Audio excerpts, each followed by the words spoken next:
G'day folks, talk to Bronwyn Penhaligon from Penhaligon Applied Psychology, trained psychotherapist, working with individuals and businesses, applying her skill, looking into the psyche of individuals that are going through burnout, procrastination, twiddling their thumbs, when you should be doing X, Y, and Z at work and in general life because it's pulling you back.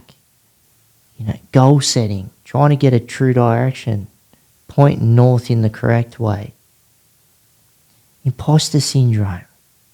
It's fleshing all this out, getting to the bottom of it, trying to find what it is, getting the positives, harnessing that, galvanizing that.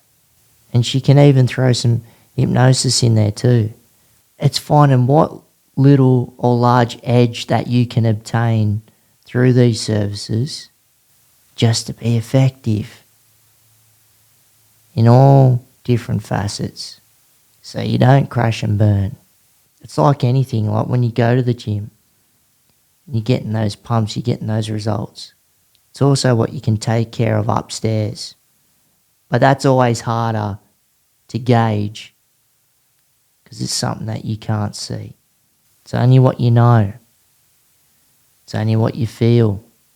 And if you can work on a positive scale, it's chipping away. It doesn't have to be 100% every day. Could be 10, could be 15, 20, 50. As long as you're firing away and getting through it. Not dragging yourself through it, but knowing that you finish the day and you look forward to the next. Balance, people. Love the yarn. So if you like the podcast, hit that subscribe or follow button. And we've also got a Patreon page. The link is within the description. So if you want to roll with the squad and become a patron, that'd be great. I want to thank our sponsors, Culture Connects, a national disability service provider working with clients, with participants in and around the NDIS, National Disability Insurance Scheme, and other state and territory-based disability services and schemes, with the main workforce of disability support workers, also registered nursing, working with a lot of individuals that have got high complex support needs or standard support needs, for physical disabilities or cognitive, intellectual, psychosocial disabilities, spinal cord injuries, cerebral palsy, MS, Parkinson's, fetal alcohol spectrum disorder, acquired brain injuries, autism, levels 1, 2 and 3. Disability is a vast space, and Culture Connects caters for all individuals, including clinical support, support coordination, levels 1, 2 and 3, psychological recovery coaching, the bricks and mortar, specialist disability accommodation, home modification, 24-hour support, SIL, supported independent living, flexible supports of ILO, where Culture Connects comes from lived experience. And yes, from myself, where it starts, and with my co-director. And I personally take this very seriously because I'm a part owner and co-director of Culture Connects. So we're here to support you, your needs, your disability, at home, in community, at work, whatever's entailed in your life on all different levels. Or if you're not on the NDIS, we can consult and help you get onto the scheme itself. Help and broadcast your voice. Super important. So look us up. If you think we're the right fit, reach out. And also I want to thank our sponsors, Permobil Australia, the greatest electric wheelchairs in the land. Wouldn't be sitting in anything else but these four wheels right here, and they got great assistive tech also. So righto, let's get into it.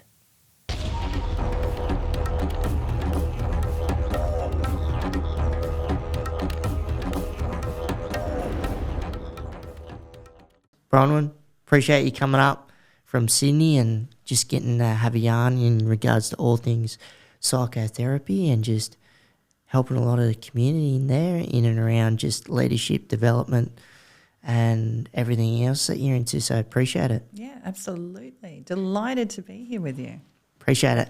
Right. So before you started leading into this journey, so where did life begin? And have you always been in and around from down south Sydney way? Gosh, life. Where did life begin?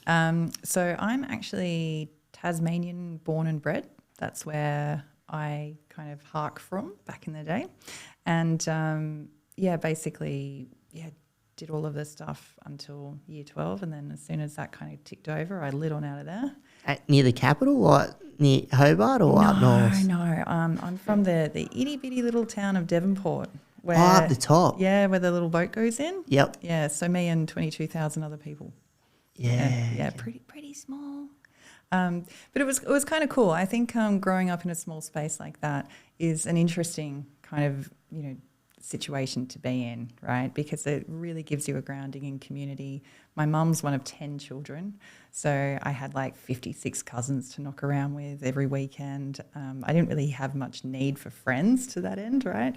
Because I had all my cousins, right? Massive family. Yeah. But it was, I think the community piece was really lovely, and having that kind of more grounded, I suppose, kind of childhood was kind of cool.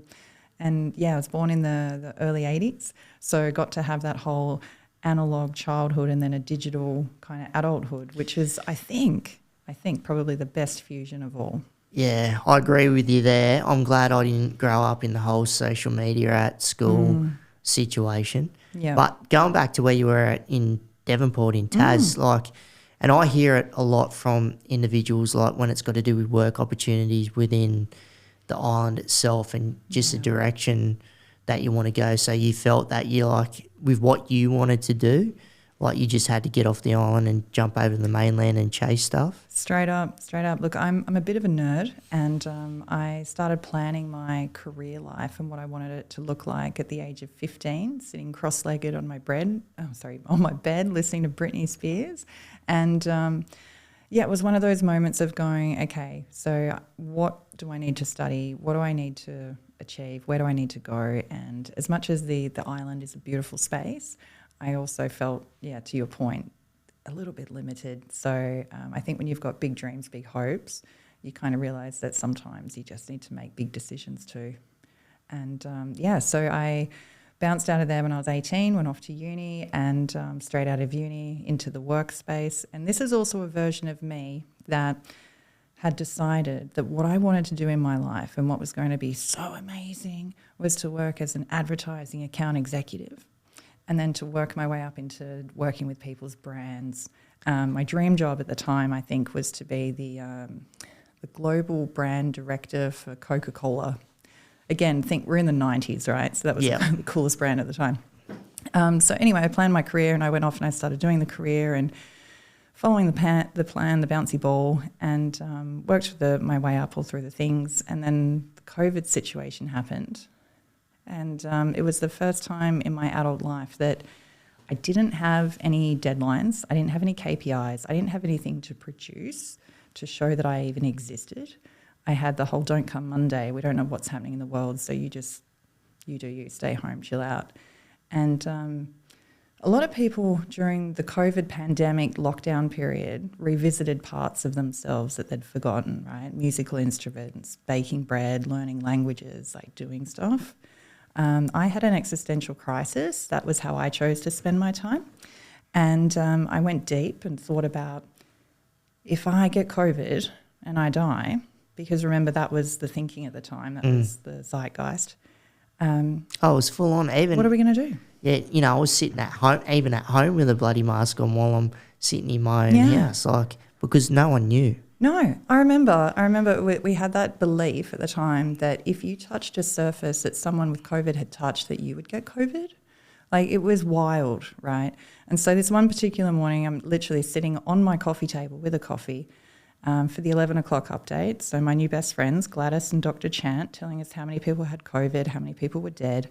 And I was like, okay, all right, so if I get COVID and I die, how will I be remembered? what are people going to say at my funeral? Because remember, you could only have 10 people at the time.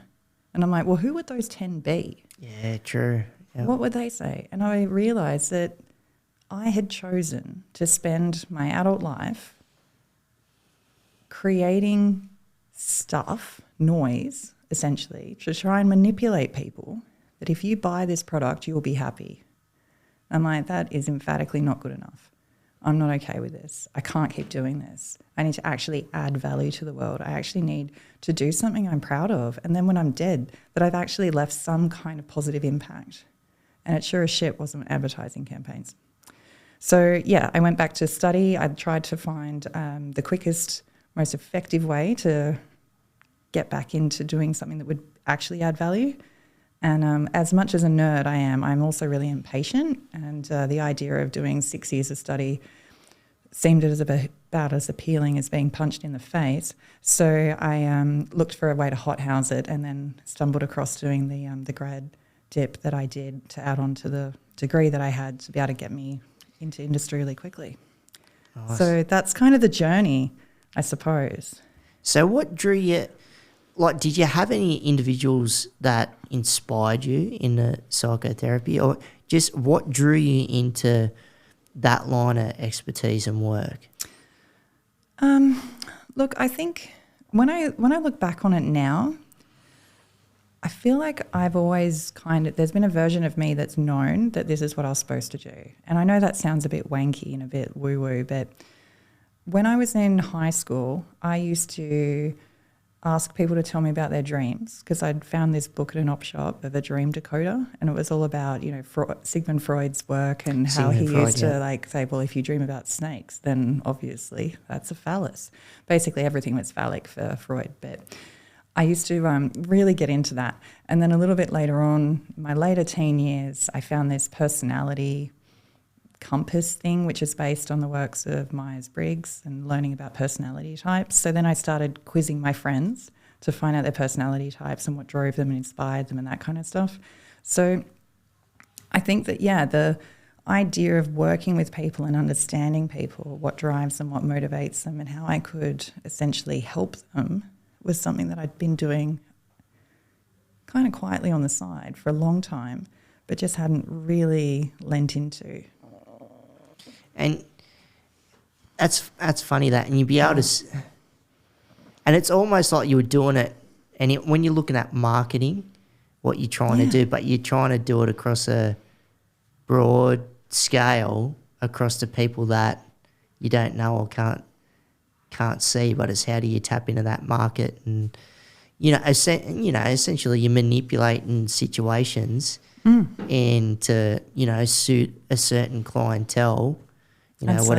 Whatever that may be, to sort of dip into their psyche, and essentially if you can sell them whatever that may be, or just get eyeballs on this, or listen to that, or whatever it may be. So, no, it's interesting. Yeah. I think halfway through my career space, when I did have a bit of a moment of going, what am I actually doing here? Is this okay?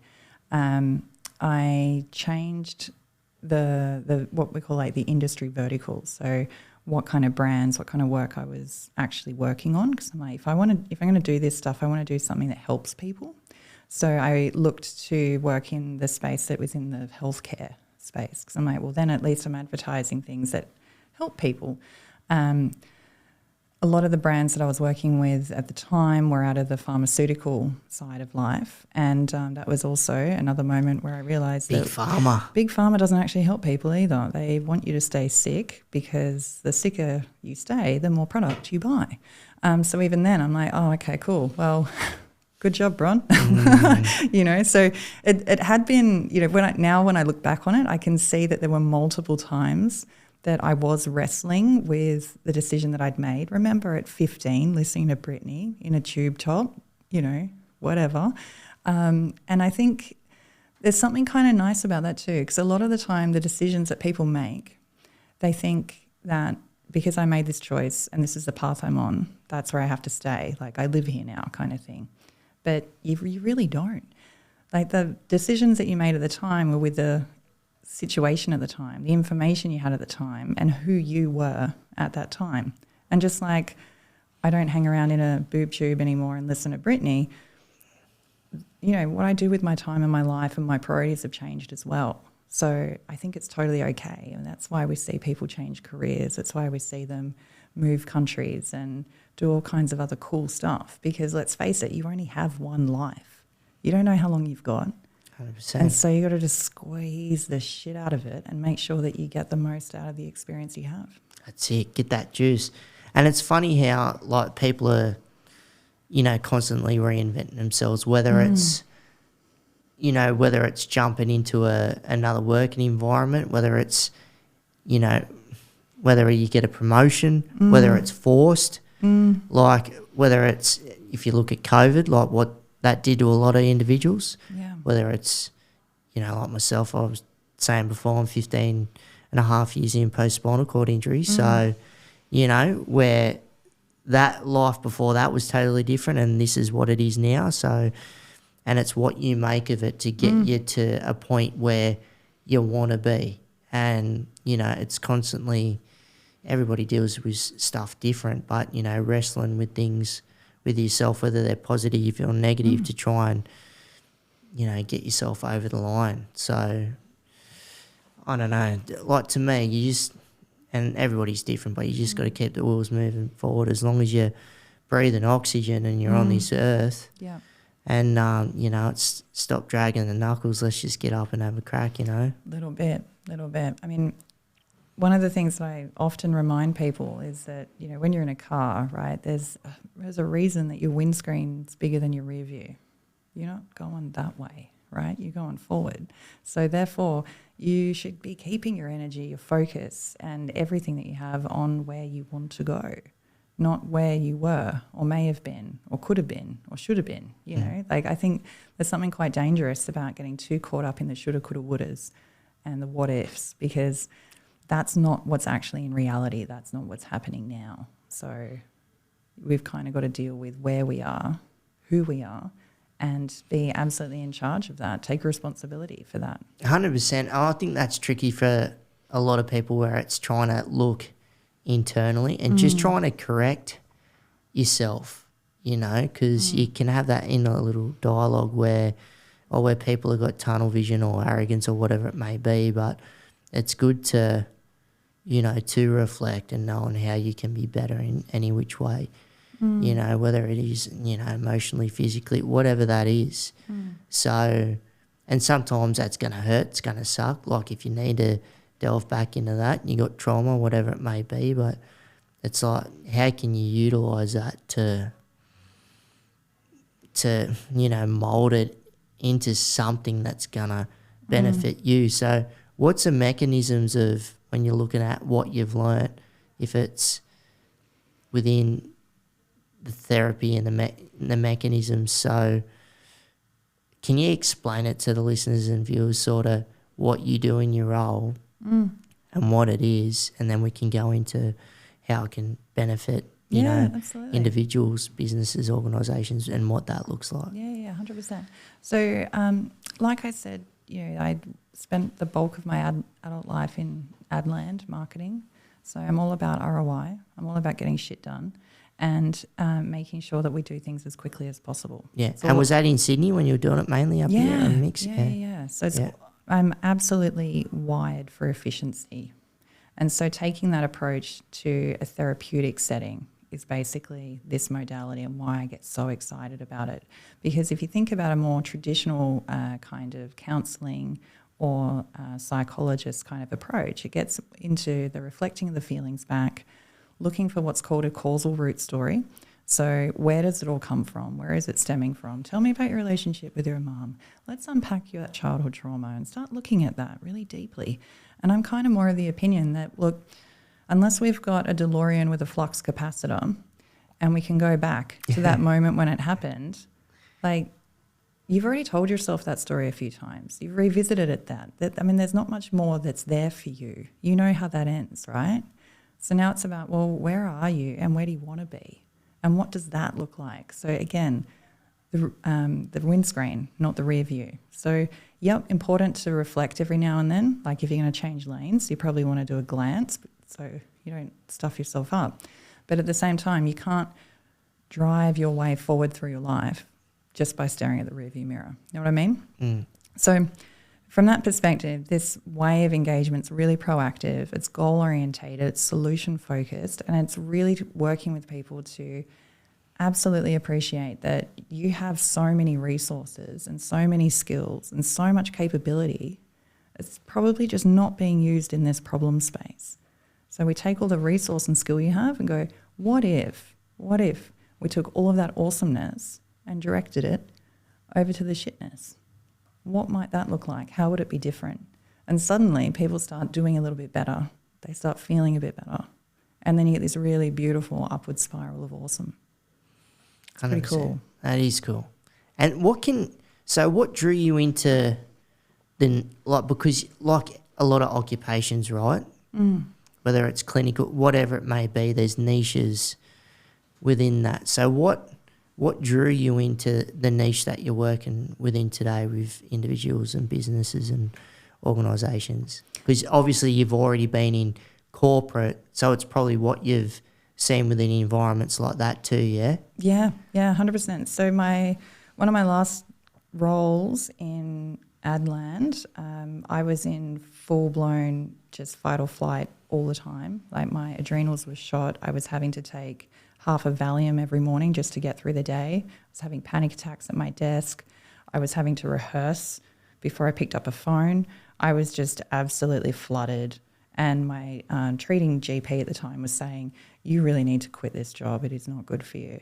And I was like, yeah, but I have clients and I can't leave them. So it was really enmeshed and really, really toxic. But that also happens in a lot of industries. So it was really understanding if I went through that and still stapled a smile on every morning and went in and got shit done and felt awesome about it, how many other people are just white knuckling their way through their day? A lot of people. Yeah. And how many other people are feeling like, I don't have a choice. I'm stuck here. And so if you can help to create little cracks in the concrete and opportunities to recognise that maybe you do have a bit more control over this than you think you do.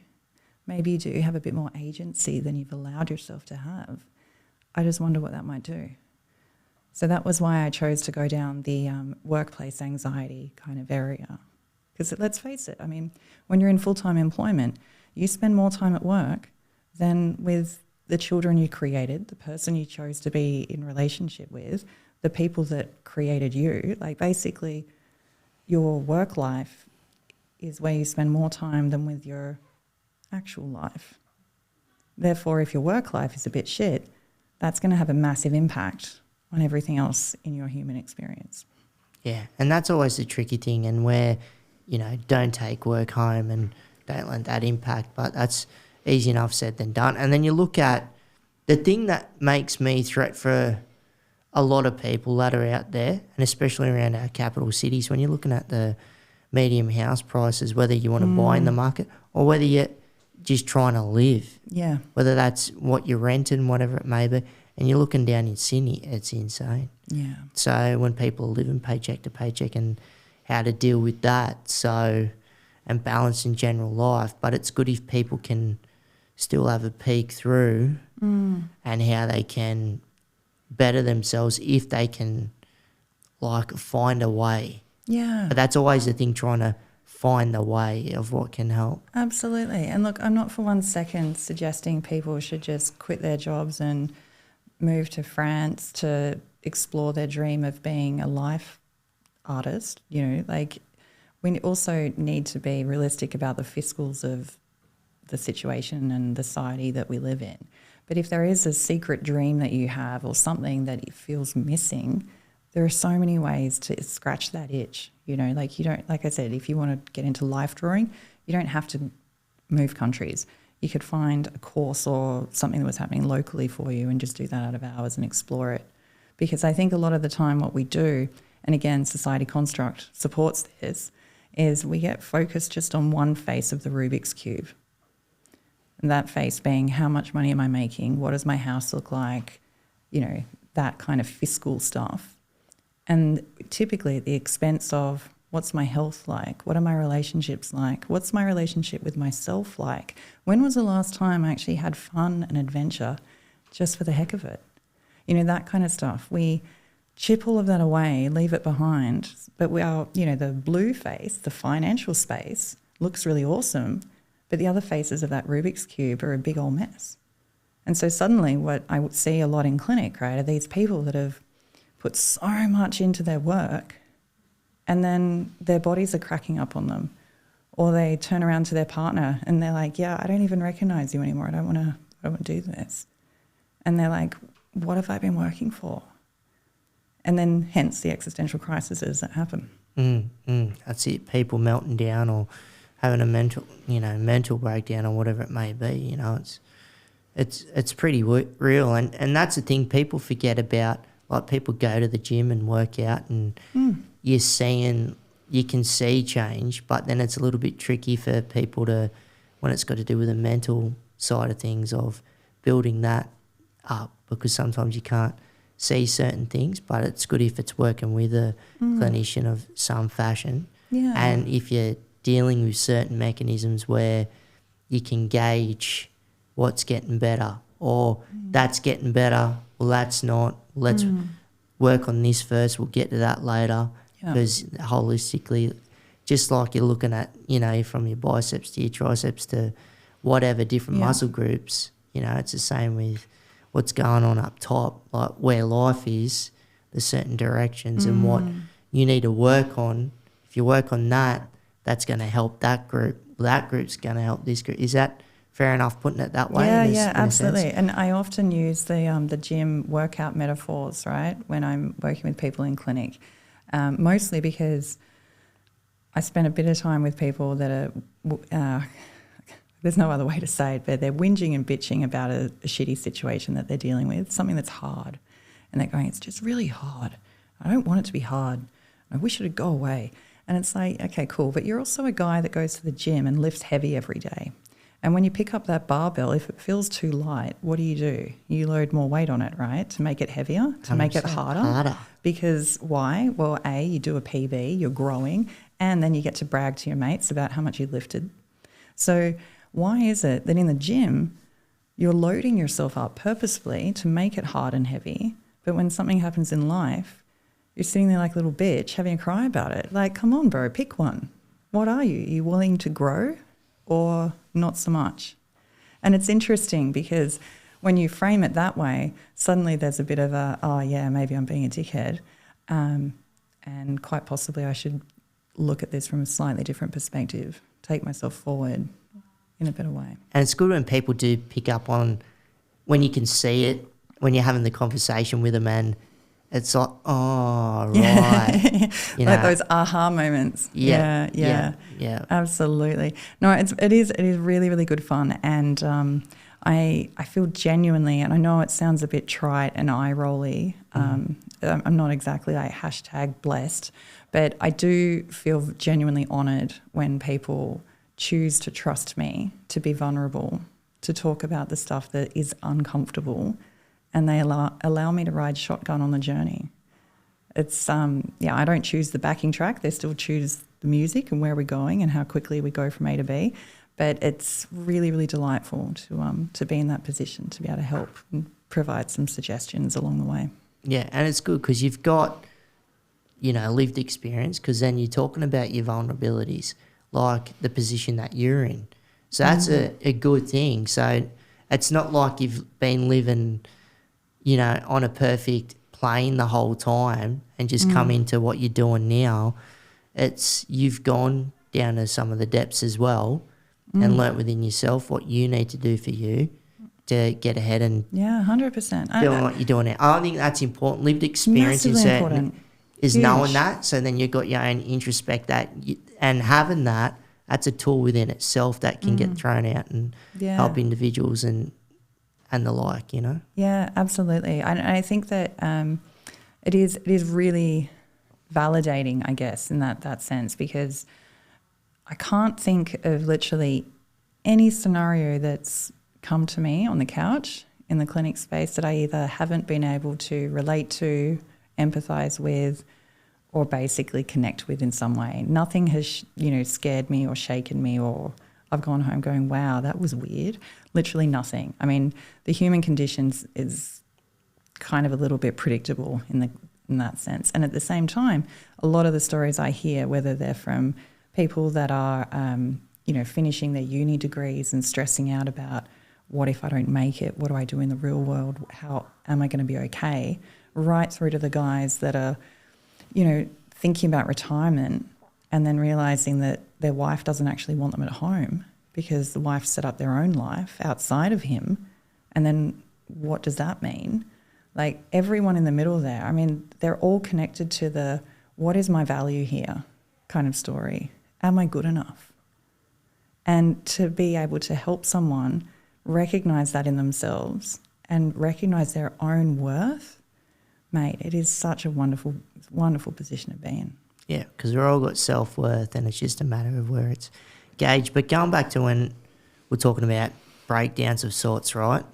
So burnout, because some people say, no, it's not real. Yes, it is real.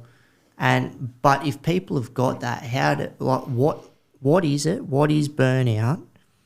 And how do you help people recognise it and then recover from sections of it to get them back up to a stage of where life is sustainable and, because people can crash and burn, man. Absolutely. Absolutely. Look, burnout is, absolutely 100% a thing. Burnout is a real thing. The interesting thing about burnout and how it's different from stress is you hear it in the linguistic markers. And what I mean by that is how people talk. So when someone is stressed, they're talking about how they've got too much. I've got too much on, I'm too stressed, I've got so much to get through. That's stress. When someone goes into that more state of burnout, that's when they're saying they don't have enough. They flip into that state of lack. So I just don't have enough time, I don't have enough energy, I don't have what I need to have to get through my job or my day anymore.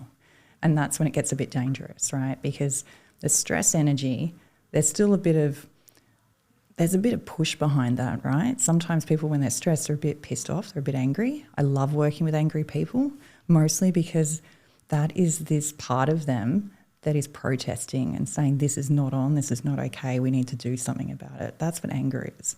But when you flip more into that, I've just given up, it's just too hard, I don't know what I'm going to do, I can't do anything. That's when you're hearing depression talking, yeah?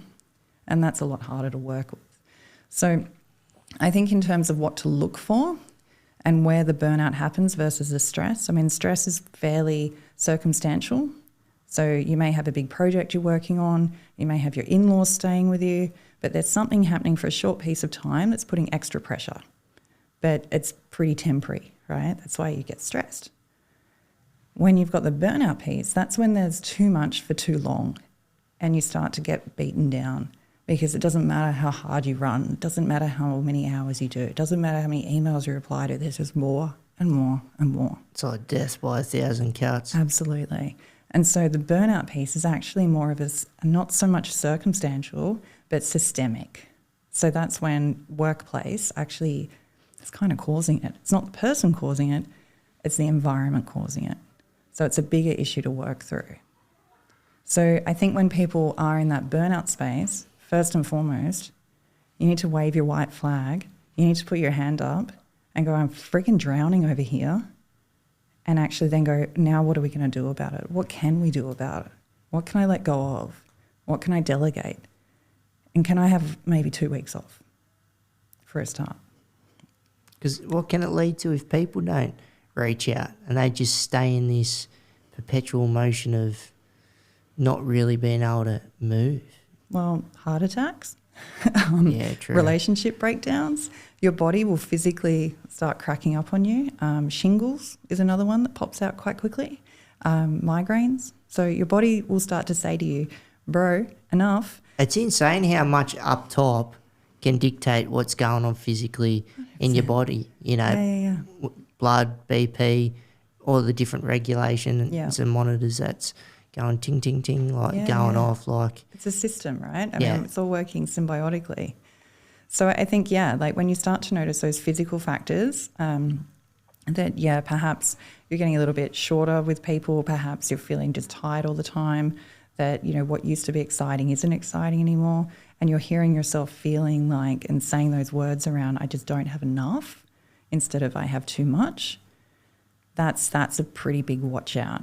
So the action point there is to go, okay, I'm just going to stop for a second, turn all the cards face up on the table and go, what are we actually looking at here? What are we dealing with? What can we do about it? Because you can't think your way out of a problem. You actually have to do something. You know, the world responds to what you do, not what you think, right? So taking the action, and sometimes, in the burnout piece, the action is choosing yourself, choosing your sanity, and just choosing to bench yourself until you get better. And do you think a lot of people just flat out don't recognise it? Yeah, absolutely. Because we have a hustle culture, right? People brag about hustle and grind. Yeah, man. Oh, man, I'm crazy busy. I've got so much on. You know, that's kind of the conversation. And then you hear competitive tiredness. Like, oh, how many hours of sleep did you get? You're so tired. Nah, man, I'm so tired. Like, it just... That's like, not... what are we doing? I don't like those two words together, competitive tiredness. It is a vibe, though. I mean, particularly if you're one of those people that find yourself being stuck on the... the sidelines of a kid's sport on a Saturday morning, and you'll hear all the parents, particularly if they've got they've got younger kids as well as the older ones. They'll be like, "Man, I'm so tired." Yeah, it's pretty funny, but it's also the real situation, right? And I think yes, with the burnout stuff, that does require more of a 360-degree kind of response to it. Like A, recognize it in yourself or one of your teammates, and then B, talk about it from a company perspective. What can we do? What can we change? And then actually follow through with that. Versus the other way, where it's a stress thing, is this something I'm doing to myself? Am I saying yes when I really mean no? Am I doing too much? Am I taking my work home with me when I really don't need to because I want to feel important, or I'm worried about what will happen if I don't? They're kind of two different things there. Do you ever... What intrigues me, right, and it's just how people are programmed, and everybody's so different. And when you're looking at different nationalities as well, and people get thrown in these circumstances, and then it's like they've got no other way of dealing with it bar. Just let me lay this picture out. So I'm just thinking that this lady, she's a cook, right, in Thailand, and works 7 days a week, and she's like 70 and still going, and she's worked that way for a long time, and just because she needs to do that to survive, and I know we're a country here where we're lucky, we've got all sorts of stuff going on when it's got to do, I'm an NDIS participant, so there's one of them. You got Medicare, this, that, and everything else, and it always intrigues me, like these different nationalities, whether they're working within, like, where they grew up in different parts of the world and how they deal with it, or it's other nationalities that then come here, and then how everybody sort of juggles certain situations. Do you find that intriguing if you're working with different cultures, and how they sort of take on what is... Look, I get a little bit frustrated with it because you get some people that will flat out won't recognise mental health as such, which is frustrating, and you got some of those individuals that might implode later on in life because mental health is mental health. It doesn't matter if you're black, white or brindle or where you're from or what your background is. Like, you got your physiologically, you got your physical body, but also what you've got with upstairs. We're all made up of the same molecules and everything else going on, and it's only that we're from different parts of the world, and what we speak and what we learn, and the different predicaments, and we can't, it is what it is where we're born into, or whether it's in Australia, whether it's silver teaspoon, kids that are growing up, or if it's low socioeconomic and stuff like that. So do you find it interesting when you sort of sit back and you're dealing with people from or different walks of life, or if it is those different cultures that don't believe in certain things like burnout or stuff like that? Yeah, it's, I guess, to be honest, I mean, the everyone that I work with obviously recognises that, they need to look after their mental health, or they've found themselves fallen in a hole and they need a hand to get out. Otherwise, they wouldn't be hanging out with me, right? Yeah. So, Or have you come across an organisation and say if there's a few people and they all recognise it and you got one cowboy or one person in the corner that doesn't really believe that as such? look, I had a I had a pretty interesting conversation semi-recently, and the company was in a bit of a shambles. That had some staff changes and other things happening, and there was just this feeling of unrest. And I spoke to the dude who was, the director of this company, and kind of said, hey, just wondering, like, what are you doing to help the team, kind of get through this turbulence? And he was like, oh, yeah, we give them the day off on their birthday. We got a fruit bowl, and I was thinking about maybe getting some passes for Anytime Fitness. And I'm like, okay, cool. It's a good starting point. But what about actually having someone that they can talk to be able to get some support while they're going through this turbulence? And it was like, oh, well, if it was free, then yeah, I suppose I'd make time for it, but they'd have to do it out of hours. I'm like, nice to hear that you're really investing in your staff here, mate. Good job. It's like, I don't understand. I mean, he was having people literally close their laptops and be like, you know what, I'm done, and leave. And he was still going, oh no, I'll just do a fruit bowl. It'll be enough. It is interesting. And I think perhaps to your point, that is a combination of a cultural thing. Yeah, because you have some bosses that don't recognise it, where they think everybody should be working on their level. Yeah. Like if you got someone that's, and I've got employees and such out there, but I don't expect everybody to be like me. You know what I mean? But sometimes, and I've been in environments where you get some bosses and they don't recognise that, or some managers don't recognise that, even though you've got efficient workers.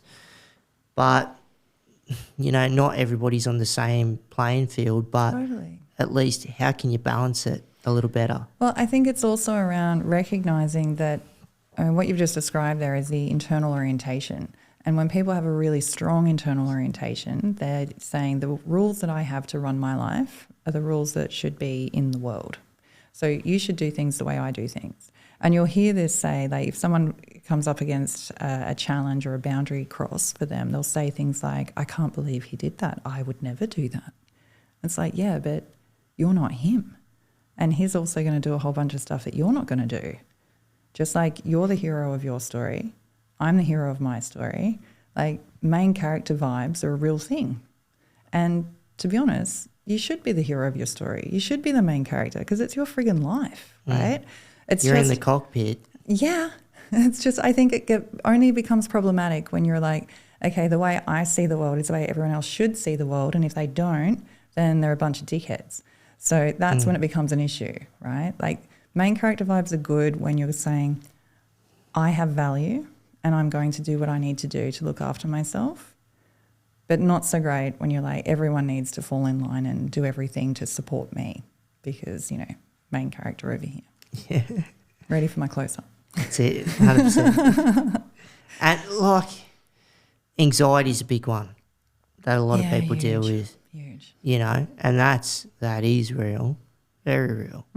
And you put that in perspective too when you, especially through COVID, and you're seeing the grand scale of anxiety, kids, adults, everyone in between, of just dealing with general life. So it's trying to, and it was we deal with clients, right, that come out of incarceration facilities, right? And that's why I think it's a good thing now that if you're dealing with New South Wales Justice or other state and territory bodies, that hopefully they take it on more of what, people do bad things and they shouldn't be out on the streets, I get it, but when you're looking at someone that's locked up, within 4 walls, a very small space, and you only got, 2 hours out in, the general yard per day, and it was a similar concept of what people were going through COVID. You're getting locked up, but within your own environment. And look at what that was doing to people. Yeah. You know? Yeah, 100%. Particularly those poor buggers in Melbourne. My God, that was unrelenting. I know. And it's almost like induced, like where that can bring on almost, you know, it is, yes, mental health, but almost disability psychosis, like schizophrenia, all sorts of stuff. You know, what that can sort of jab into deep to bring to the surface, which isn't great. Yeah. You know, so, you know, that's where I think internally there should be different systems when you're looking at how folks are incarcerated.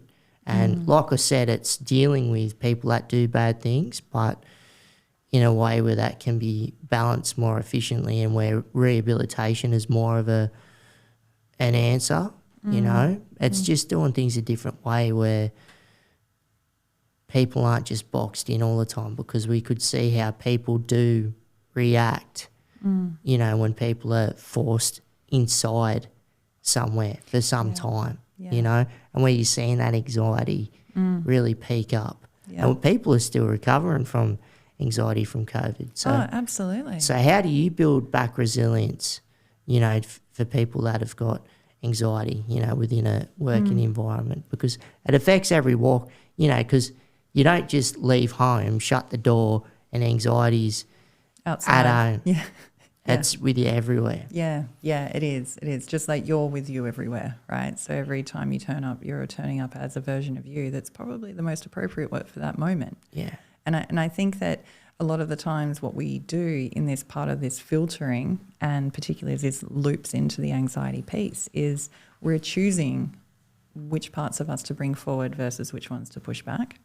And the anxiety piece really comes in the space of, well, the uncertainty, the unknown. I don't quite know what to do here. I don't know what may happen here. I don't know who to be here. So what do I do? How do I deal with that? Maybe I just don't go. Maybe I do the whole, sorry, I'm sick, but really you're just a little bit stressed out and overwhelmed. And so what I do with people in those kinds of situations, regardless of how it's showing up, is, again, we just go back to the resources. We go back to those times that you have done a scary thing and you were okay. Because we always look for and remind ourselves of the things that didn't go well, the things that we tried and failed at. Every night when you're going to bed, you lie there thinking about the stuff you didn't do and you didn't finish and you've got to do tomorrow, and far out, I forgot to send that thing to that person. Shit.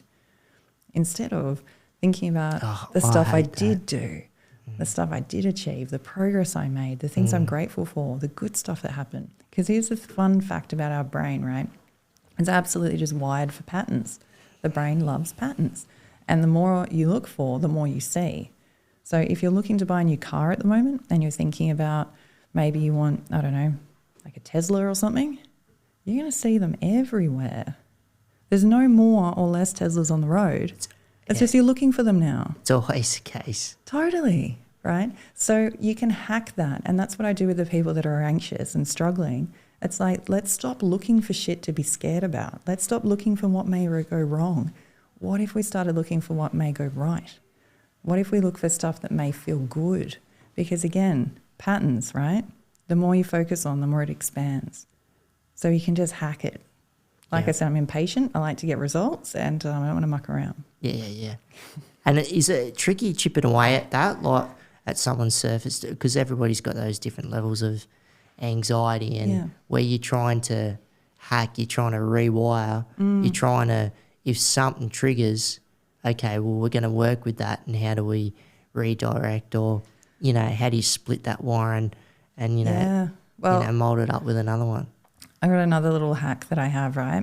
So I'm also trained as a clinical hypnotist. Yeah. So I do That's cool. Clinical hypnosis with people. So go into a trance state, and then essentially where those scary stories are coming from, or those beliefs that just aren't helpful, we work with it subconsciously. So then you don't even have to stop, think, check your thought, modify the thought, move forward, the old CBT kind of process. That process just happens subconsciously for you without even having to make any effort. So you just start being better without having to do the extra workload of thinking about it. And that's how I get real change really fast, right? Because we go to the reservoir, not the tap. So we're looking for, well, where is it all coming from? What's actually going on deep down in here?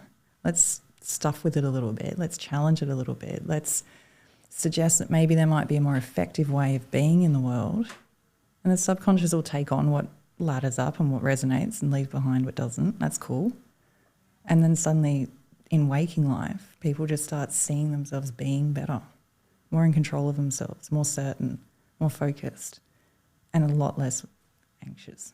Is it hard to guide a certain person, especially if someone's high-strung anxiety? Like if you got to sort of bring down to a level, if you're looking at hypnosis, so if they're sort of getting to a level that you can recognise where there's a change or where they're getting into, I don't know, that deep sleep, cycle, whatever you call it, is it hard to sort of drag some people into that state sometimes? Not really. I mean, to be honest, it's just based on a willingness, right? So if you're prepared to do it and you're willing to give it a go and you believe it's going to work, then yeah, it will absolutely work for you. I mean, we don't get out like a spinning wheel or, I don't swinging a watch or anything and count down from 10. It's literally just getting you into a state of feeling really deeply relaxed. Just like when you're in a long haul drive and you get to your end destination, you're like, holy shit, how did I get here? I don't quite remember. Where did that 4 hours go? Yeah, a little bit. Yeah. Or if you're gaming and suddenly you look up and it's like dark, but when you sat down, it was, the afternoon, you're like, holy shit. It's basically getting into that zone. Cathartic state. Yeah. And then when people go into that state quite quickly, really, it is a practice. So the more you do it, the easier and quicker you drop in and the deeper you go. But essentially, like I said, everyone can be hypnotised. It's just should they choose to and are they willing to? And of course, there has to be a certain level of rapport and trust before they'll say, yep, absolutely, I'll swing around the couch, close my eyes, and off we go. People tend to not want to do that within 10 minutes of meeting me. But typically, session 2, 3, that's exactly where we go. And building up trust and everything else. So. Yeah, and then they don't even need to hang out with me for much longer. Like, literally, I think if my business has one problem at the moment, I'm just helping people too quickly. Like, I only need to see them for a month. Yeah. And then they're up and out and living their best lives and being fabulous. Yeah. But then they're, coming back for top-ups and stuff like that, yeah? Yeah, absolutely. I mean, I have some people that I worked with on specific things. Like there was a guy that comes to mind, he needed to deliver a keynote presentation for work and he was absolutely sweating bullets over this thing. Even talking about it, his hands would break out in sweat and he was just like, I can't.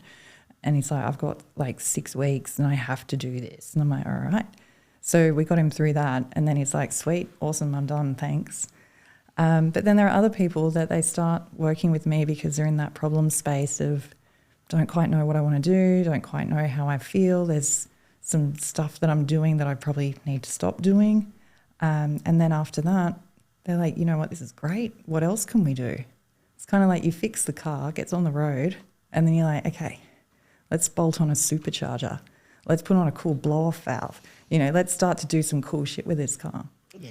Some people get really excited and just get kind of addicted to it, I guess. That's good. I suppose that's like anything. And even if it's along when you're dealing with mentality and when you're looking at, because I know that's not easy when you're looking at meditation like that within itself.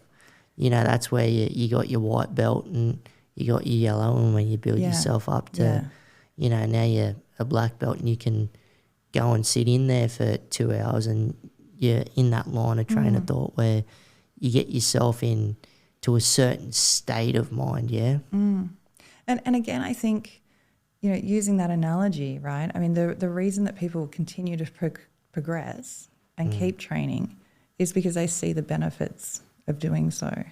So if you continue to do something but it's not working for you, then obviously what's the point, right? Which is why, again, I like to bolt this stuff on quite early because I work typically with people in that workplace stress environment, the anxious environment, the burnout space. And when you're in that space and it's having a direct impact on your ability to work and be effective, you need to start shifting that quickly. Otherwise, you're at risk of not having a job anymore, right? So the stakes get pretty high pretty quick. So to that end, that's why I try to go from okay, we've had a good talk fest. Do you want to actually do something about this quite quickly? And then we move, within like probably 4 to 6 weeks most of the time. Yeah, because some people feel the heat, especially when they're in pretty competitive environments. Yeah. And especially if it is within that corporate world, people can be pretty ruthless. So it's just knowing where, you fit in so you can excel and make sure that you're moving up the next rung or whatever that looks like, to make sure that you're mentally safe, but progressing as well, yeah. Yeah, and I think, the challenges are the same but different, right? I mean, if you've got someone that's new in their role, their stress and anxiety is around, am I doing okay? Am I keeping up with what other people expect? Am I meeting the expectations of myself or my boss? All of that kind of like, is this all right kind of vibe? And then you go into that kind of more, I kind of know what I'm doing, but then it's, well, should I scale? Should I do more? Should I go back to study? Should I do less? Should I have a family now? What do I do there? And then you go up another level and it's like suddenly you get this whole imposter syndrome kind of kicking in. That's what I wanted to kick into next, because I see I've seen people struggle with that, and that's whether it's imposter syndrome in the working environment or if it's got to do with family life or whatever it may be. People find that imposter syndrome in all different shades of what life is, whether it's your personal, your work, whatever it may be. Yeah. So can you explain to the listeners and viewers what that is and how it affects people, but also, what we can do to make sure that that person knows that they're supposed to be where they are. Yeah, that they're okay, just the way they are. Yeah, look, again, it comes back to that not good enough story. But this not good enough story is either I'm comparing myself to other people and doing that whole Instagram / whatever compare and contrast where you always come up wanting. Because let's face it. That's a huge thing, social media, especially when people are comparing themselves a lot. Yeah, because social media is a highlights reel. They don't put up all the shit stuff. 100%. They don't put up the photos of them lying on the couch in a T-shirt that's got pasta stains on it. And they've been crying for a week. Exactly. That doesn't make it the real, right? So the Insta face and all of that kind of stuff is absolutely emphatically a construct, right? And so the fact that we get looped into that and start feeling less than as a result is really, really disappointing. But in addition, I think that's what feeds into this whole underlying undercurrent of maybe I'm not enough, which is then where the imposter syndrome kicks in, and it shows up in all different kind of ways, right? At workplace, you'll find yourself going, far out, I'm a fraud. They're going to discover that I don't actually have the skills to do this. But yeah, it's like, what am I CEO? I shouldn't be here. What's going on? When's the real grown-up going to turn up? Yeah. But I think it's around going, well, the people that put me here or chose to employ me to this space or promote me to this thing, are they idiots or do they actually know what they're doing? I.e., if I don't trust myself on this, maybe I trust my boss's judgment on this. And what is it that I am doing or not doing that I should be or shouldn't be? So when we're in the what if space, we need to get back to what is. So unless you've got someone giving you negative feedback or PIP plans or things like that, chances are you're actually doing okay, which means that this story you're telling yourself is you torturing yourself. And I think that's the fun part about this, is that when you're in that space, you're the one that's doing it to you, which means you can stop doing it to you. And it's pretty easy to do that. I mean, we just have to deal with that jerk in your head that has all the shoulda, coulda, wouldas and that tells you that you're not good enough and you never will be. Who do you think you are? And we just got to shut that shit down because it's not true. It's a total line of BS. Yeah, and it's tricky too, especially when there's so much influence in the world, when you're dealing with the people that you're seeing physically and who you're talking to, but just what's out there in the media. You know, it's like every little brush of experience can have that mental effect of, positive or negative. Yeah. And again, it's what you choose, what meaning you choose to put on it, right? I mean, you and I, for example. Some people can hold on to stuff and it just keeps chipping away at them, and it's not good for them. Totally. So there's two things here. One is the perspective, right? I mean, we could jump in a car after this and go down the pub, have a drink, and on the way we could get in an accident, and I could get out my side and be like, oh my God, I'm never getting in a car again. That was so scary. And you could get out and be like, oh my God, I can't believe we're alive. How lucky are we? You know what I mean? It's the exact same situation. It's just what's the meaning you're attaching and what's the lens that you're choosing to look through, because your life is just going to happen. It's what you choose to interpret that as and the story you tell yourself that actually influences which way you go with it. So the imposter syndrome piece is when you just don't have a very accurate self-assessment, when you're not really sure of what am I actually good at or what are my growth areas. And the moment you get a handle on that, suddenly you're like, oh yeah, that's all right, I got this. I know what I need to do now. Yeah. Feels so much better. 100%. See, and through that too, or not through that, it's different. But when you're looking at procrastination, right, because I saw some of the short-term stuff you've done there, and where that can, where that can seep in, like, I'm not saying myself procrastination, but when it makes me think of people when they go on bloody social media and these things are like pokies or, it's just dopamine, tick, tick, tick, tick, tick. And, where you're telling people, it's like, come on, now's not the time for it when it's, at work doing stuff. Do you come across that much, or were you talking to certain people that are running an organisation, or where they're talking about people that are procrastinating and where they shouldn't be on certain devices? And how do you deal with that when you've got people that, they should be doing what they should be doing as an effective employee, but getting distracted by these things in the corner? Like it's not good for them, long term, and it's just going to hamper who they are as an employee and their effectiveness in that whatever their chosen work environment. But I see a lot of organisations do struggle with that, and not just people in their 20s. You got people that are older that are just glued to their phones, so they're not bloody great. I know that they're very useful tools, and so social media, but it's just trying to regulate a system for yourself of when to look at it, and and not to get lost in the doom scrolls or utilising it when it's appropriate. Yep. Procrastination comes up in pretty much every session I've ever had with anybody. Yeah. It's mad. People are mad for it. We love it. I mean, I'm also a pretty good procrastinator. I have my different things that are my go-tos, and I catch myself and I'm like, what am I actually avoiding? So it is an interesting conundrum, right? Because we find ourselves in the procrastination space typically for one of two reasons. We either don't know what to do next, as in it's just such a big thing that I don't even know how to start, or it feels like such a big thing that I don't have the energy to do it. I don't have the capacity to do that. So it's like I either don't know what to do or I just can't be bothered. It's going to be too hard.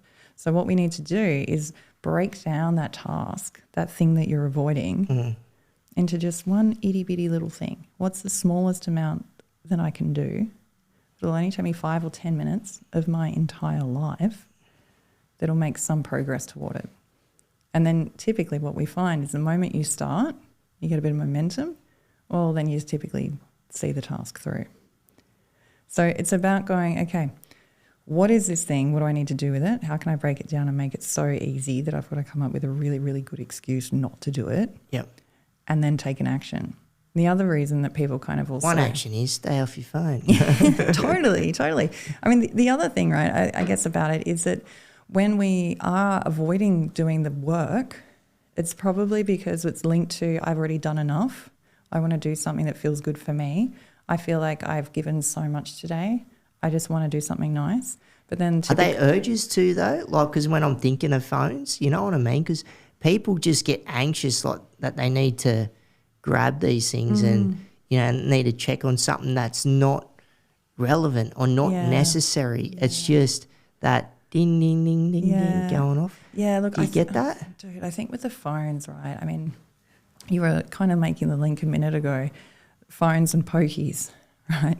I mean, these things have been designed, engineered in a way that it rewards the dopamine hit, like the pleasure center of the brain, and it actually keeps you trapped.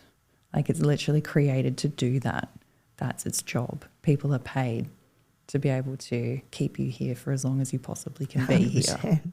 So it's not too far away from the old world of Adland that I used to hang out in, right?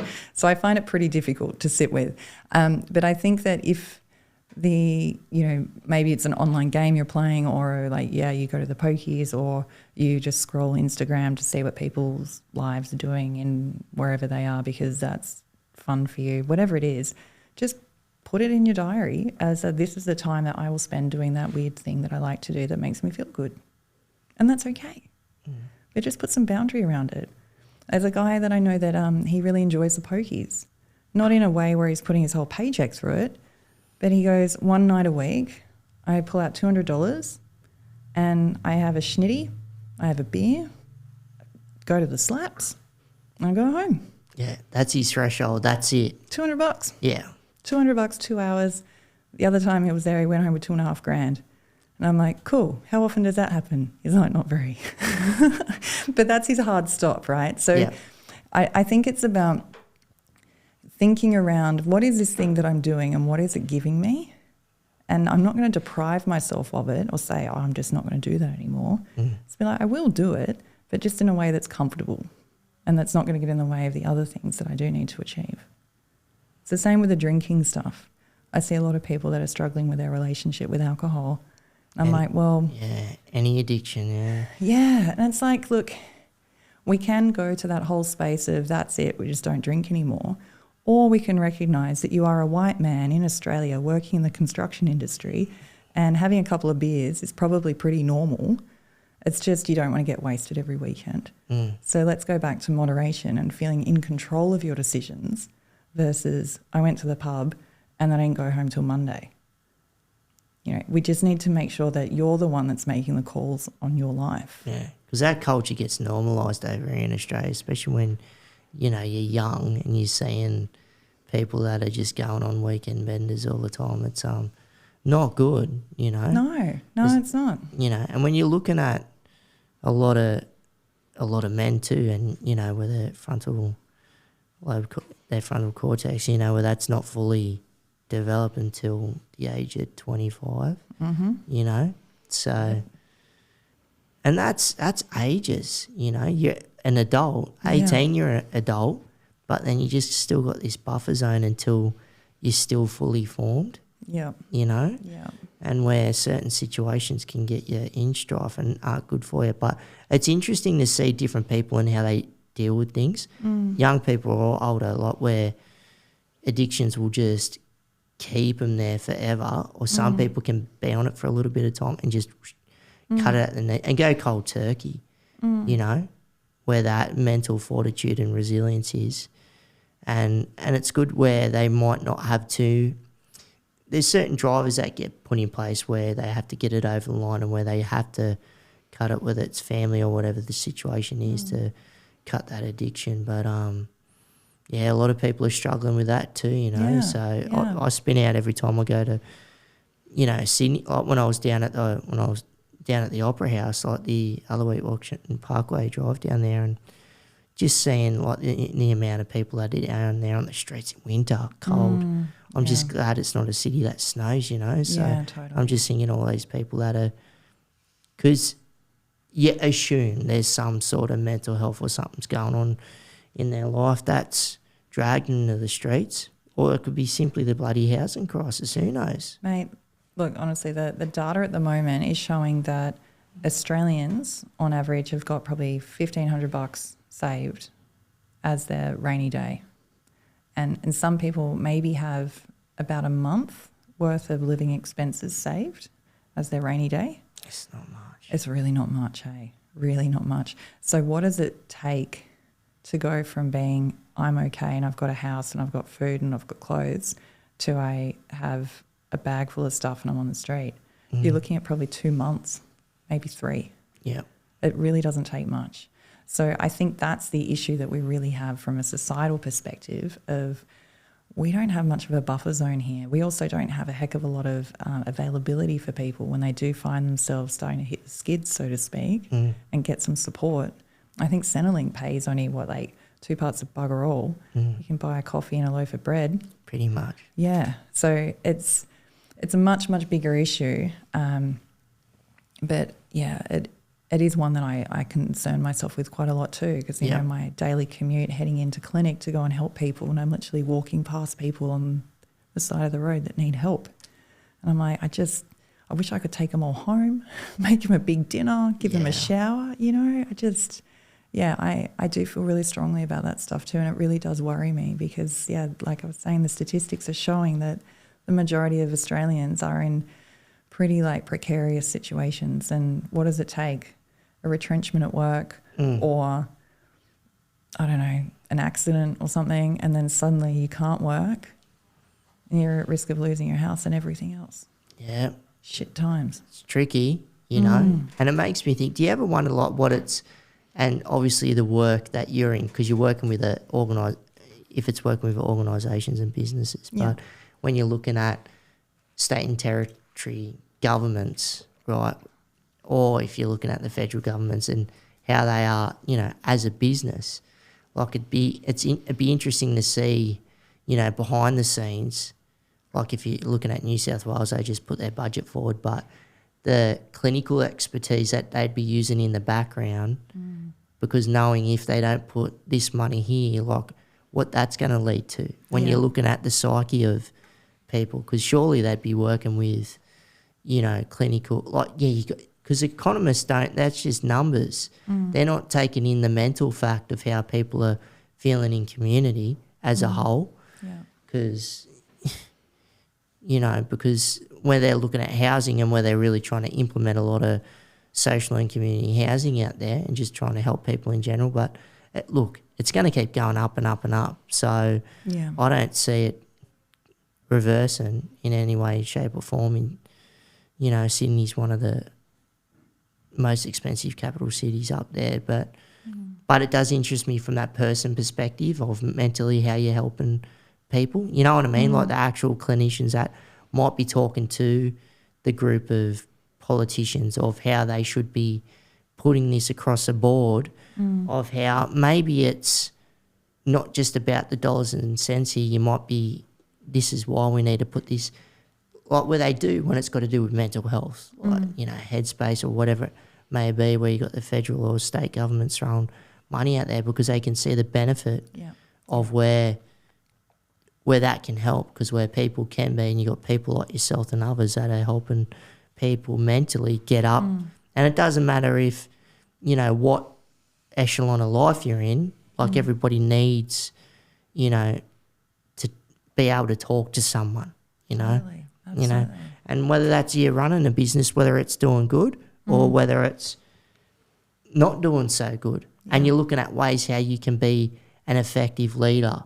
So when you approach a business as such, and it's, you know, not to give away all your juice, but, you know, when you approach a business, right, or really I should say they approach you, and how you sort of help dissect that, but also going into the business and then you're talking to some of the management, like, do you really put an emphasis on the leadership and what they should change or what they should put in place? So then that trickles down to help the whole crew out to make sure that sphere is, as a whole, is elevated to the next level. Yeah, that's absolutely best practice, right? To be able to look at it from that perspective. And I guess similar to what we were saying earlier is like the people that choose to spend time with me are the ones that are already invested. So they believe in, yes, it makes sense to make sure that people are doing okay. Yes, it makes sense that we continue to develop ourselves and our leadership, and all the ships rise with the tide kind of vibes, right? Yeah.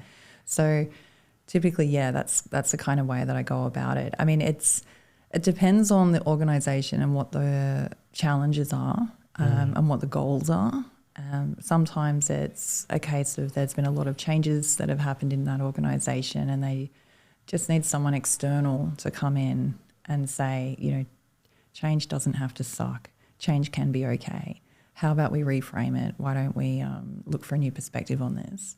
And that can simply just be enough for people to go, you know what, maybe I'll stop, resisting so much and I'll actually work with it. Other times there's interpersonal conflicts happening in an office and they need someone to come in and just help sort it out.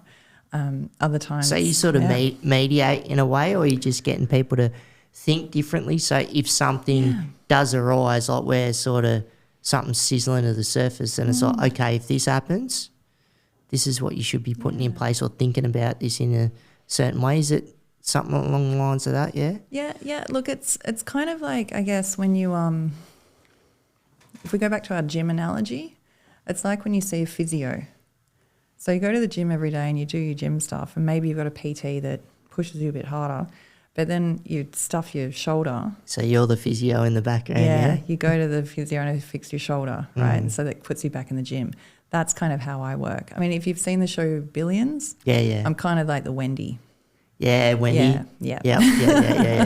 So, I love that show. Yeah, man, it's pretty cool. It is pretty cool. So it's a way of, working with an organisation, and whether that's, en masse, like presenting at their conference or something like that, or it's actually in a micro way where an organisation will say, hey, there's a person in our team that really needs some support. We'll cover the cost, but we want you to just help them get out of the hole that they found themselves in. And I go, absolutely, roll me out.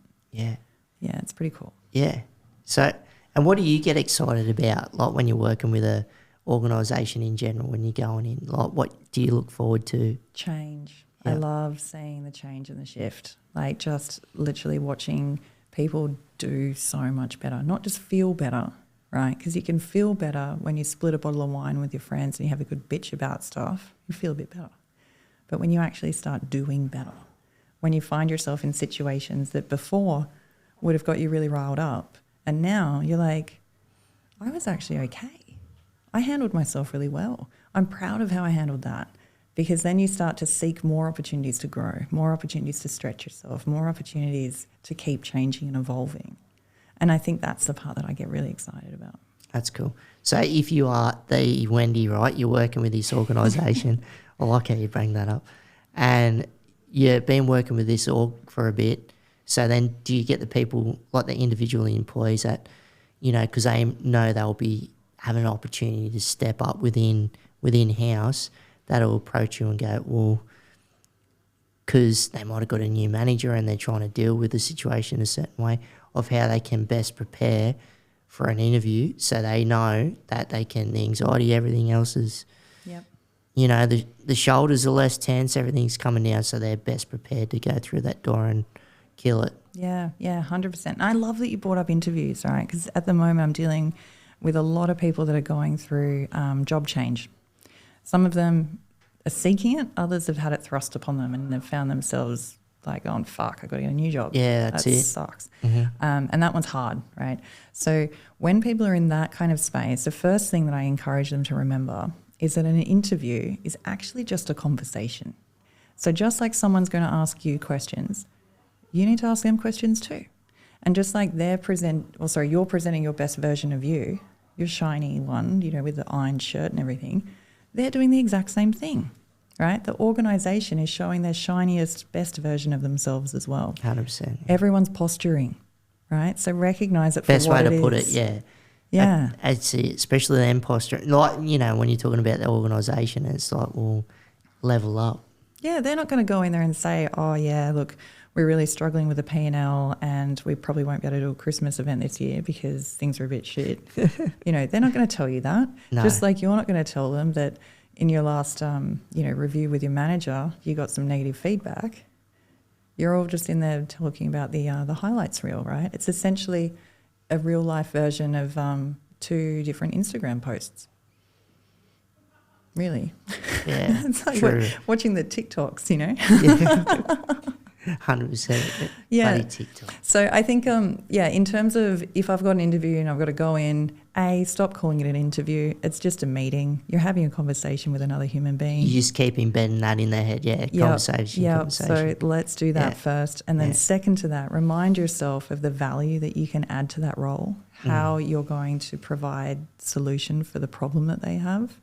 And then third, before you go into that session, put on your favourite song from when you're a teenager, really, really loud, and dance or bop around or sing raucously with a hairbrush off tune and off key, but go nuts and really let yourself feel all the energy of that.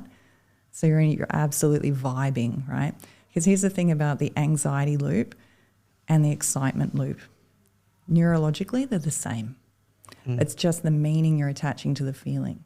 So you can take that anxious feeling, that oh my God, oh my God, oh my God, and be like, oh my God, yes. You know, simply just by tapping into the musical piece.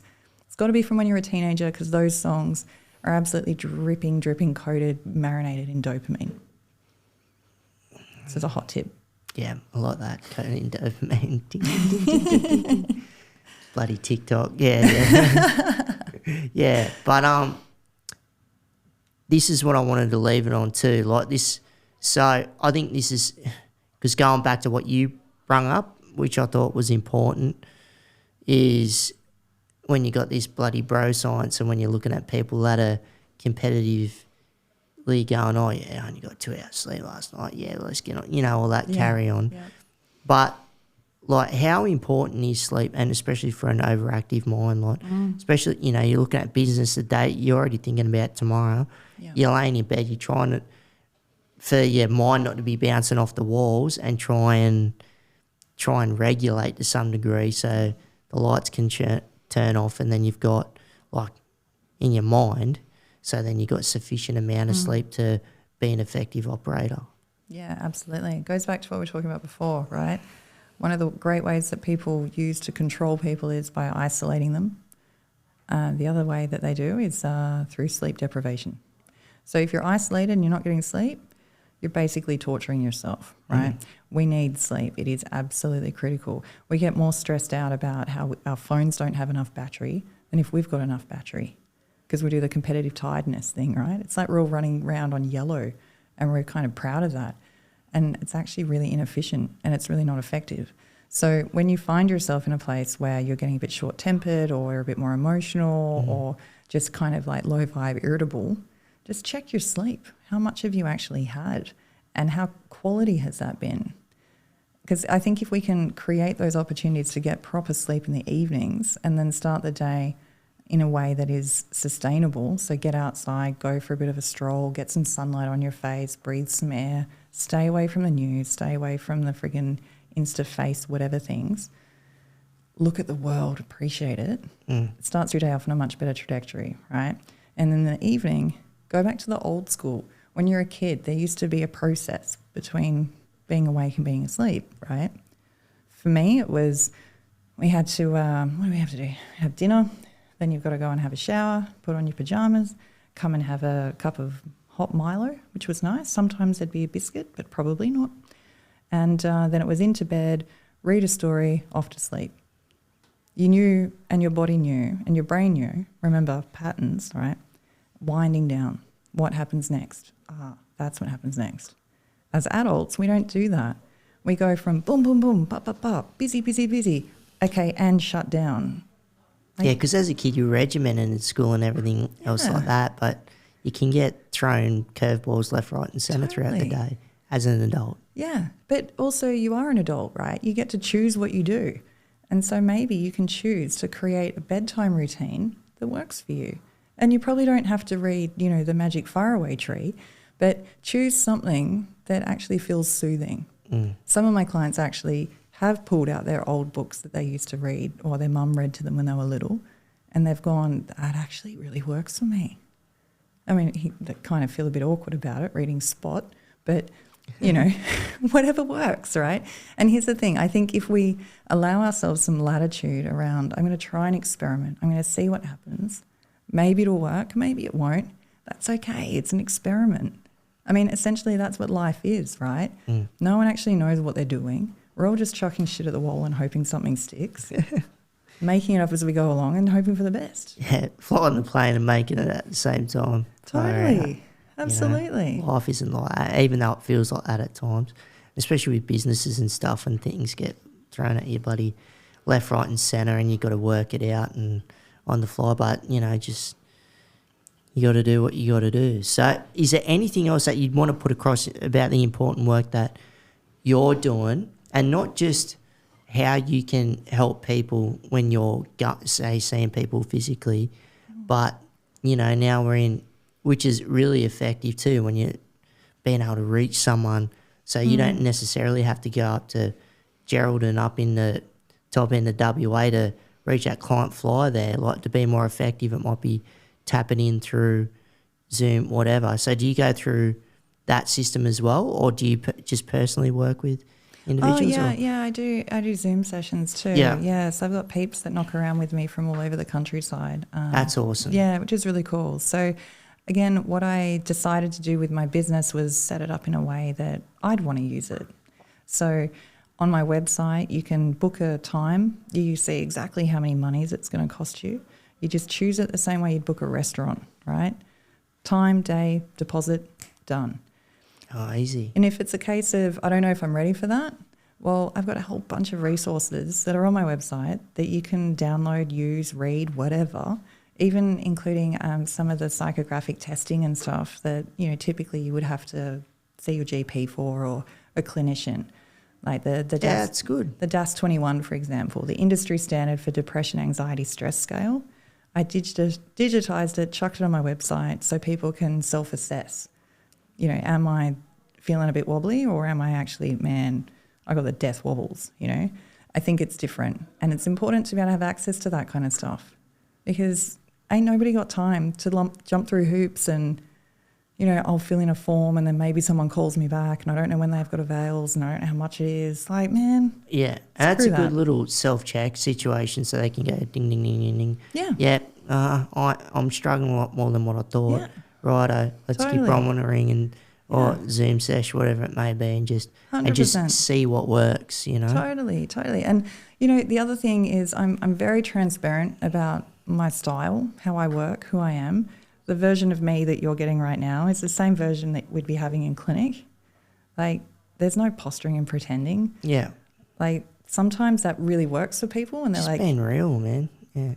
we mesh well. Other people are like, yeah, nah, that's probably not what I want. And that's okay, right? Not everyone wants to eat Mexican food. Just don't go to the restaurant. Like, you know what I mean? 100%. It's all good. Yeah. But I guess if there was something that, you know, to kind of close on or leave as a takeaway, I think it's really around that moment of knowing, deciding, and being very, very clear that your life is yours. And I mean that wholeheartedly, right? It's your responsibility. And there comes a time in your life where you have to go, you know what? I'm a full-blown friggin' grown-up now. I can't keep blaming this situation on my parents or what I shoulda, coulda, woulda done. I actually have to do something about where I am, who I am. And if there's something going on for you that's not okay or that you're not okay with, change it, work on it. It's like those moments of choose your hard. It's really hard to be poor. It's really hard to be wealthy. Which one do you want? It's really hard to be unfit because all the stuff that comes with that. It's also really hard to be really fit because of all the stuff that comes with that. Yeah, fitness is free, Choose. you know. Yeah. Yeah, and it's all hard. It's just which way that you take it Yeah. and lean into. It's like, what do you want? Yeah. So what else is on the cards for you? Is there any more resources or development in regards to the work that you're doing, or anything like any new programs or anything like that, or pretty much what you're doing now and what you like when it's got to do with the sessions that you're doing for corporates or individuals? So any conferences coming up, anything like that, or what's Bronwyn doing? I'm a bit of a nerd, hey. So I'm still chipping away through another grad cert. I decided that, you know, I just wanted more upskilling. Yeah, that's good. Yeah. So more torture. Yeah, a little bit. So I'm currently working through a grad cert in applied coaching, which are just, you know, further adding to the acumen, which is kind of cool. There's some speaking gigs that are coming up towards the back end of the year, but essentially it's just speaking gigs, like keynote stuff and all that. Yeah, conferences and things like that. That's cool. Yeah, so that's pretty rad. But yeah, to be honest, it's just I feel like I'm a little bit in the mix of just doing a lot of stuff all the time, and all of it's really exciting. So it's wait and see, I guess. But no, in terms of, is there something really big and amazing I'm preparing to launch? No. Yeah, it's all good. I'm just me doing The work my thing. you're doing now is great, you know. So as Yeah. long as people are, you know, you're chipping away at it, people know how to find you or where to look, and Yeah. obviously, and keep that rolling. That's all you need to worry about. Yeah. And then, you know, doing this keynote stuff, like sharing the love there, that's Yeah. an extra bonus on top, bit of cream Yeah. on top to make sure that people hear and know and see what's going on. So, and knowing what they can have access to, them or organisations, to help elevate their game mentally and not feeling stuck, because Yeah. there's always a way. Yes. Exhaust your options. Yes. Look. Yeah. So, but yeah, Bronwyn, so if people want to get in contact with you, so where can they find you? So I hang out on LinkedIn a lot. So you can literally just search me there. And yeah, my website's the other main vehicle, which is just penhaligons.com.au. Pretty easy. And like I was saying, it's got everything there that you can need to self-serve. Or if you're ready to hold your nose and jump in the deep end and want to actually just start doing better, then just book in a session and let's get to work. Boom, roll the sleeves up, get it happening. 100%, bro. Bronwyn, appreciate your time. Pleasure.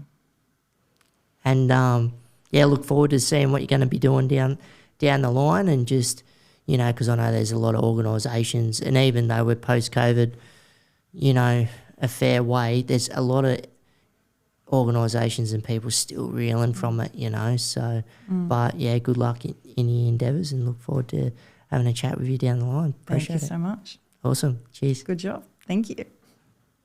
See, folks, solid yarn. It was great seeing her perspective, breaking it all down when it come to the procrastination, the anxiety, burnout, trying to get in and talking about it to someone before you hit rock bottom.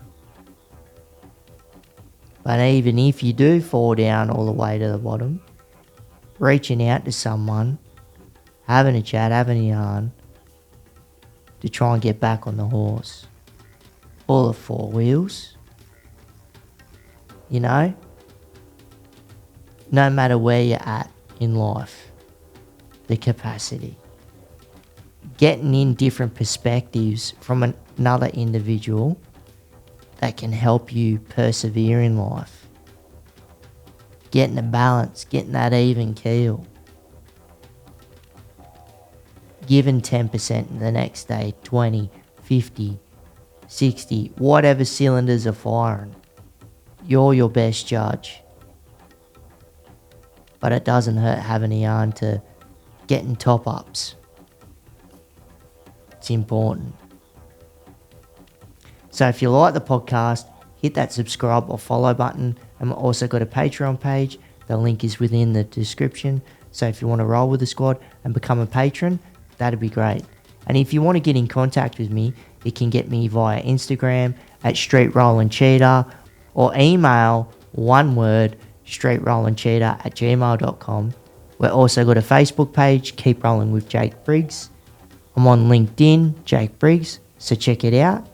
I want to thank our sponsors, Culture Connects, a national disability service provider, working with clients, with participants in and around the NDIS, National Disability Insurance Scheme, and other state and territory-based disability services and schemes, with the main workforce of disability support workers, also registered nursing, working with a lot of individuals that have got high complex support needs or standard support needs, for physical disabilities or cognitive, intellectual, psychosocial disabilities, spinal cord injuries, cerebral palsy, MS, Parkinson's, fetal alcohol spectrum disorder, acquired brain injuries, autism, levels 1, 2 and 3.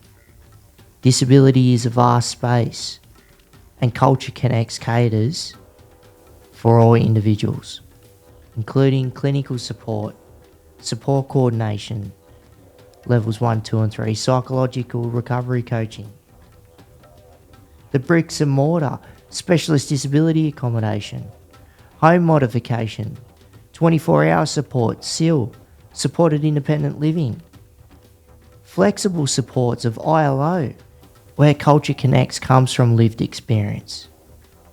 And yes, from myself, where it starts, and with my co-director. And I personally take this very seriously because I'm a part owner and co-director of Culture Connects. So we're here to support you, your needs, your disability, at home, in community, at work, whatever's entailed in your life on all different levels. Or if you're not on the NDIS, we can consult and help you get onto the scheme itself. Help and broadcast your voice. Super important. So look us up. If you think we're the right fit, reach out. I want to thank our sponsors, Permobil Australia, the greatest electric wheelchairs in the land. Wouldn't be sitting in anything else but these 4 wheels right here. And they've got great assistive tech also. So righto, see you on the next one.